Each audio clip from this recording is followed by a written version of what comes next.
The recycled air of the Iron Fist's interrogation chamber carried the acrid tang of ionized metal and the copper scent of fresh blood. The walls, forged from blackened durasteel, absorbed what little light escaped the flickering overhead panels, creating a cavernous void broken only by the glowing restraints at its center. General Kyle Vance hung suspended in the anti-gravity field, his muscular frame held in a cruel parody of crucifixion. The remnants of his dress uniform, once the proud navy blue of Earth's last legion, hung in tattered strips from his shoulders, the golden eagle insignia now obscured beneath layers of sweat, grime, and his own blood. His breathing was ragged but controlled, each exhale sending a fresh droplet of crimson spattering against the polished floor below. Inquisitor Dravok, the unflinching, circled his prey with the patience of a starved Volptex. His obsidian battle armor drank in the chamber's dim lighting, the red ocular implants in his helmet casting hellish reflections across Vance's battered face. When he spoke, his voice emerged as a synthetic rasp, filtered through the vocal modulators of his environmental suit. Your resilience is noteworthy, human, but ultimately meaningless. A gauntleted hand activated the control panel, sending fresh currents through the neural implants embedded in Vance's spine. The Galactic Empire has broken stronger species than yours. Vance's body convulsed as electricity arced through his nervous system, his muscles locking in agonized contraction. His jaw clamped shut with enough force to crack a molar, yet no scream escaped his lips, just a wet, ragged gasp as the current subsided. You're wasting your time, Vance managed between heaving breaths, raising his head to meet Dravok's gaze through the blood matting his dark hair. Torture only works if the victim believes you hold all the power. A backhanded strike from Dravok's gauntlet snapped Vance's head sideways with a sickening crack. Fresh blood joined the drying streaks on his cheek. Your bravado is as pathetic as your species, Dravok hissed, withdrawing a gleaming vibroblade from his belt. The weapon hummed to life, its edge vibrating at ultrasonic frequencies. Let us see how long your silence lasts when I remove your fingers one by one. 3 decks below and 50 meters starboard, Commander Lyra Vex wedged herself deeper into the maintenance crawlspace, her lithe frame contorted to avoid the superheated plasma conduits running along the shaft's ceiling. The glow from her stolen datapad cast eerie shadows across her umber skin as her fingers flew across its surface. Jax, if you don't stop breathing down my neck, I'm going to reroute the oxygen supply to this shaft and let you suffocate, she muttered without looking up. Behind her, Sergeant Jax Rook Morrow flashed a grin that looked particularly rakish in the emergency lighting, the scar bisecting his left eyebrow, twisting with the expression. Relax, boss lady. Just admiring your handiwork. Besides, he added, patting the bulging satchel at his hip, if we die here, it's statistically your fault for poor mission planning. Dr. Lyra Nace adjusted her cracked eyeglasses with one hand, while tracing a path through the ship's schematics with the other. The detention block is 2 levels down through the secondary maintenance access, she murmured, her soft voice at odds with their dire circumstances. If we trigger a localized overload in the power grid here, her finger tapped a junction point on the display, we could blind their internal sensors for approximately 4 minutes. Lyra's smirk was predatory. And by overload, you mean? With a flourish that bordered on theatrical, Jax produced a device that looked suspiciously like a food synthesizer component wired to an unstable plasma cell. I call it party favor, guaranteed to make the Empire reconsider their interior decorating choices. Of course you do, Lyra sighed, already returning to her work. Just don't blow us up before we reach the General. Back in the interrogation chamber, Dravok was losing what little remained of his patience. The vibroblade had done its work with clinical precision. Vance's left hand was now missing 2 fingers, the stumps cauterized by the vibrating blade. Yet the human continued to stare at him with those unsettlingly focused eyes. Eyes that held not fear, but something far more dangerous.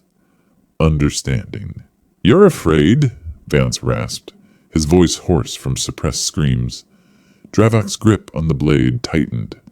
The Galactic Empire fears nothing, least of all a primitive species barely out of their atmospheric cradle. "Then why?" Vance coughed, spitting a glob of blood onto Dravok's polished greaves.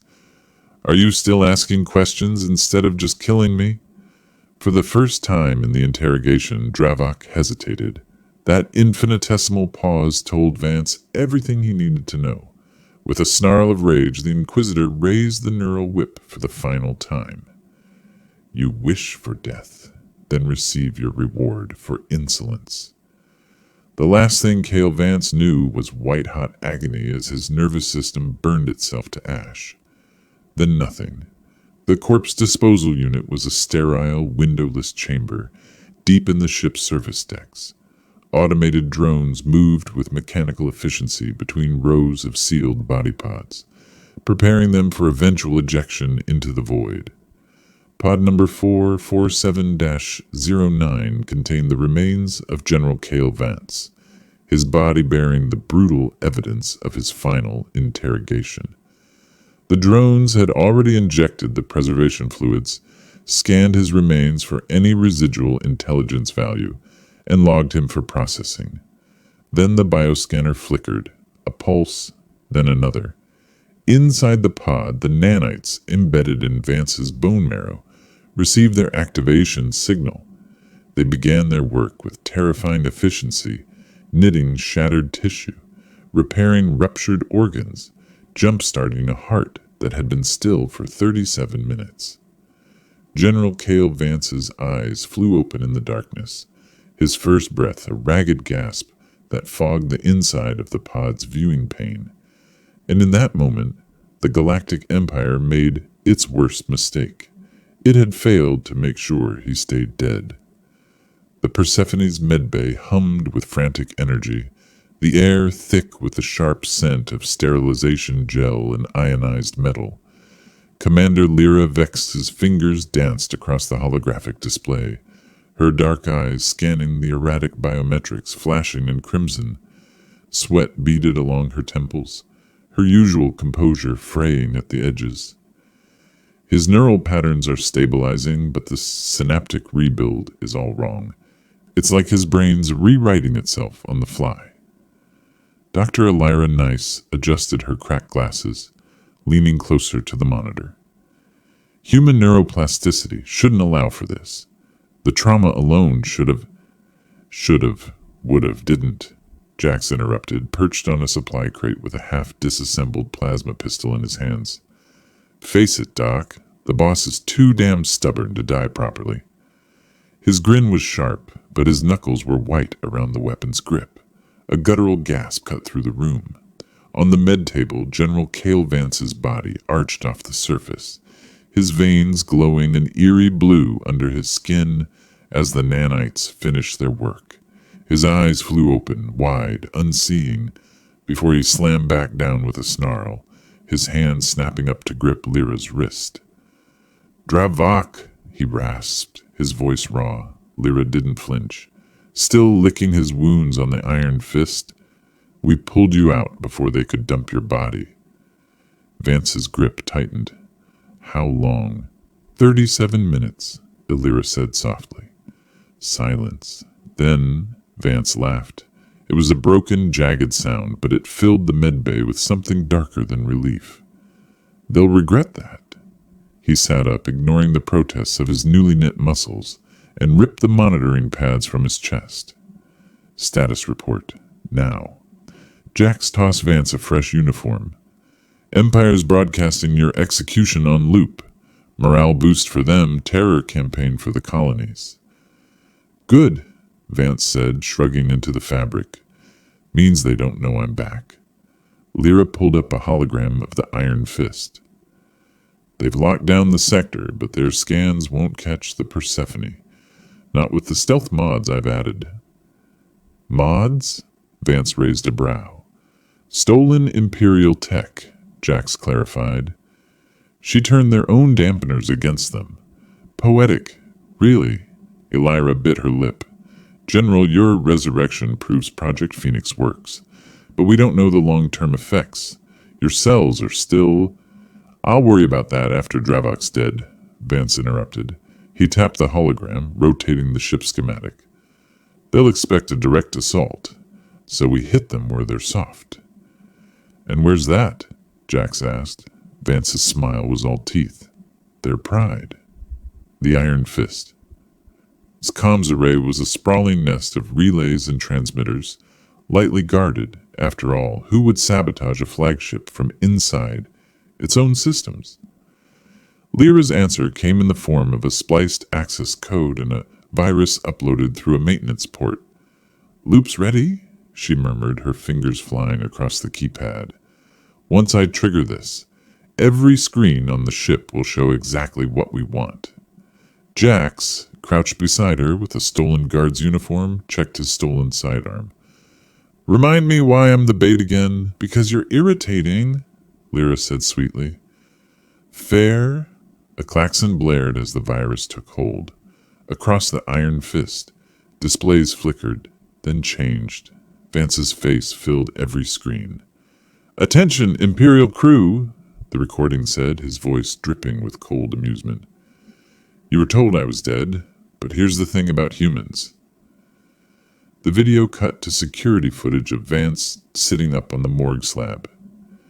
We don't stay down. Panic erupted. Inquisitor Dravok stormed onto the bridge, his fury palpable. Find the source of this breach. Now! A junior officer trembled.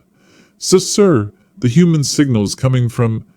The Persephone decloaked off the Iron Fist's starboard bow and opened fire. The Persephone shuddered violently as the Iron Fist's plasma batteries found their mark, the impact sending shockwaves through the aging frigate's superstructure. Warning klaxons wailed through the corridors as emergency bulkheads slammed shut. On the bridge, General Vance gripped his command chair with whitened knuckles, his freshly regenerated muscles protesting against the brutal inertial forces. Shields at 42%, Elira called out from the tactical station, her voice steady despite the chaos. Her fingers danced across holographic displays, rerouting power with precise urgency. Their targeting algorithms are adapting faster than projected. Lyra Vex didn't look up from her engineering console, where streams of stolen Imperial code scrolled past at blinding speed. That's because they're not using algorithms anymore, she said through gritted teeth. A strand of dark hair had escaped her normally impeccable bun, sticking to her sweat-slicked forehead. Dravok's got gunnery crews manually tracking us. Old-school eyeball targeting. Jax let out a low whistle from the weapons station. Well, that's just insulting. And here I thought we were special. His fingers never stopped moving across the firing controls, sending another volley of tungsten slugs screaming toward the dreadnought. The impacts blossomed across the massive ship's flank like deadly flowers. Vance watched the tactical display with the cold focus of a predator. The Iron Fist loomed on the view screen, its obsidian hull drinking in the starlight. He's panicking, Vance observed. Manual targeting means he doesn't trust his own systems anymore. A slow, dangerous smile spread across his face. Let's give him a reason to doubt everything. The armory smelled of ozone and gun oil. Jax hummed tunelessly as he assembled what appeared to be a standard Evo suit, if one ignored the dozen unauthorized modifications. So let me get this straight, he said, slotting a plasma charge into the suit's thigh compartment. You want me to play cosmic duck in a shooting gallery while you two waltz onto a ship full of very angry Imperials? Vance checked the charge on his pulse pistol. Essentially. And this is the part where I'm supposed to ask about our brilliant escape plan. Lyra didn't look up from the datapad she was wiring into the suit's systems. Your suit has thrusters. Correction, Jack said, holding up a finger. My suit has theoretical thrusters that may or may not have been tested under combat conditions. Lyra's medical scanner beeped insistently as she ran it over Vance's torso. Your cell regeneration is still unstable, she warned, her voice low. The nanites are working at 138% efficiency, but your nervous system is holding, Vance interrupted. His eyes never left the schematics of the Iron Fist, projected above the table. We move now, while Dravok's off balance. A new alert blared through the ship's comms. Proximity warning, Elira called out. The Iron Fist is launching fighters. Jack sealed his helmet with a hiss of pressurization. Well, this just keeps getting better. His grin was audible through the suit's speakers. Try not to die before I get back, yeah? The maintenance airlock was a tight fit, even for two people. Vance crouched in the cramped space, his pulse pistol a comforting weight in his hand. The Iron Fist loomed just beyond the thin hull plating, its massive silhouette blotting out the stars. Lyra's fingers flew across her stolen security tablet. Jax is in position, she murmured. On the screen, a lone figure in a conspicuously bright orange Evo suit tumbled into view near the Dreadnought's bridge viewports. And he's flipping them off, because of course he is. Vance allowed himself a brief smirk. Distraction established. His hand found the manual release for the outer hatch. Ready? Lyra nodded, her dark eyes reflecting the console's glow. Just like Ceres Station. The memory hung between them for a heartbeat. Another desperate mission, another impossible infiltration. Then the moment passed, and Vance wrenched the hatch open. The void greeted them with silent indifference. Service corridor. Gamma 9 stank of lubricant and stale air. Vance moved through the shadows with predatory grace, every sense attuned to the vibrations in the deck plating, the distant shouts of crew members, the subtle hum of active security systems. Behind him, Lyra's breathing was steady as she worked her magic on another secured hatch. Got it, she whispered as the door slid open with a nearly silent hiss. Their internal security is in complete disarray. Jax's little show has half the crew convinced we've boarded at 6 different locations. Vance nodded approvingly. The Iron Fist was a beehive kicked into chaos, exactly as planned. Bridge is 3 decks up. The lights died. For 3 heartbeats. Complete darkness engulfed the corridor. Then emergency lighting flickered to life, painting everything in blood-red hues. Lyra checked her tablet. EMP pulse. Jax's signal. A feral grin split her features. He made it to their main power relay. Somewhere above them, alarms began to scream. The bridge doors exploded inward in a shower of molten metal. Vance stepped through the smoke with lethal grace, his pulse pistol unwavering. Around him, Imperial officers scrambled for weapons that wouldn't save them. His eyes found only one target. Inquisitor Dravok stood frozen at the command dais, his obsidian armor drinking in the crimson emergency lights. His ocular implants flared as recognition struck. Impossible. Vance's smile was colder than the void between galaxies. You keep saying that word. He raised his weapon. I do not think it means what you think it means. The ship shuddered violently as another explosion rocked the Iron Fist. Alarms wailed like damned souls as critical system failures scrolled across every display. Somewhere in the chaos, Lyra was already at work, her fingers flying across the bridge's command consoles. Dravok's gauntleted hands clenched into fists. You are just one man. Vance took another step forward, and you're about to learn why that's more than enough. The bridge of the Iron Fist trembled like a dying beast, its deck plates shuddering beneath Vance's boots as secondary explosions rippled through the Dreadnought's superstructure. Emergency lighting painted the command center in pulsing crimson, casting long shadows that danced with every new detonation. Inquisitor Dravok's ocular implants flared as he took an involuntary step back, his armored gauntlets flexing at his sides. "You should not be here," he hissed, the modulator in his helmet flattening his voice into something mechanical and cold. Vance didn't waste words. His pulse pistol barked once, a searing blue bolt that carved through the space between them. Dravok twisted aside with unnatural speed, the shot grazing his pauldron and sending molten droplets of armor splattering across the deck. "Predictable!" the Inquisitor snarled, drawing a serrated vibroblade from his hip. Its edge shimmered with oscillating energy, humming like a wasp's nest. Behind Vance, Lyra's fingers flew across the bridge's command console, her stolen access codes overriding system locks with terrifying efficiency. 30 seconds until their core containment fails, she called, her voice tight with adrenaline. Jax's voice crackled over the comms, breathless and grinning. "So, fun news. Turns out Imperial fighter pilots really don't like having their power relays EMP'd. Who knew?" Alera's calm cut through the chaos. "Persephone is standing by for extraction, but General..." Her tone darkened. "Your vitals are spiking.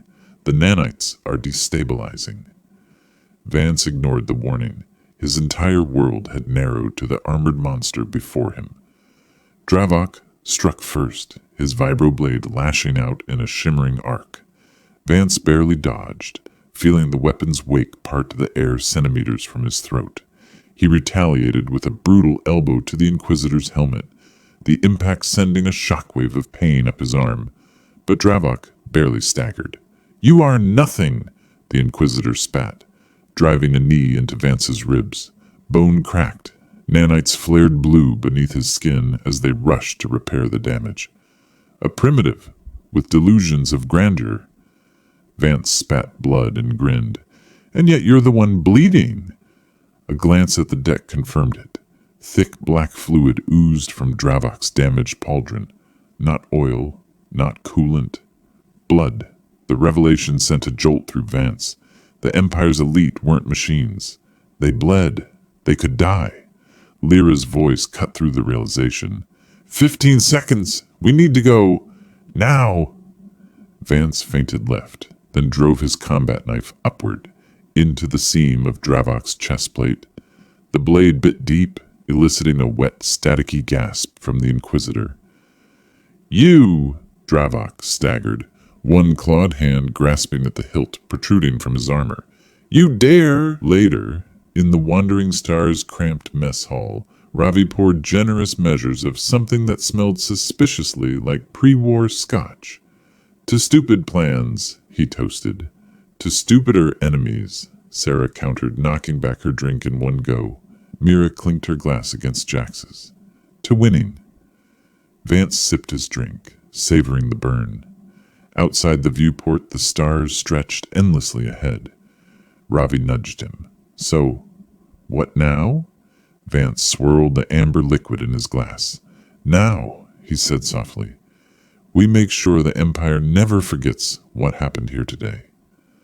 Somewhere in the dark, an Imperial comms officer listened in horror as the story spread, of an old man and a stolen ship who'd humiliated a dreadnought.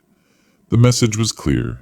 Humans don't break, they adapt, and they always fight back.